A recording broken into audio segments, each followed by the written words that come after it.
How to enable two-step verification on Google account. Now go to your Play Store app. After you open Play Store app, go to profile editor.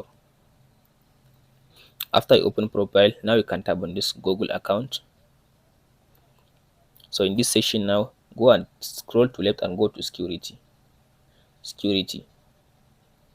So in this security, now you can tap on this profile at the top again.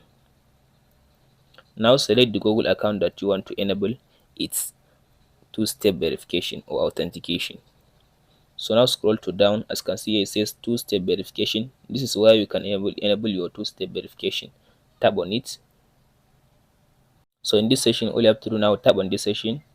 Here it says turn on two-step verification. Tap on it. So as you can see now, here it says turning on. So now here is my phone number. So tap on this. As you can see now, done. So as you can see, it says turn off two-step verification. Means that I turn on my two-step verification now. Now if I go back like this, back arrow. So as you can see now in this section, if I now scroll to down, as you can see now here it says, as you can see now it just tick good on it. Means now I turn on my two-step verification. Hope this video helps you. Don't forget to like, subscribe and share. Thank you for watching. We'll meet in the next video.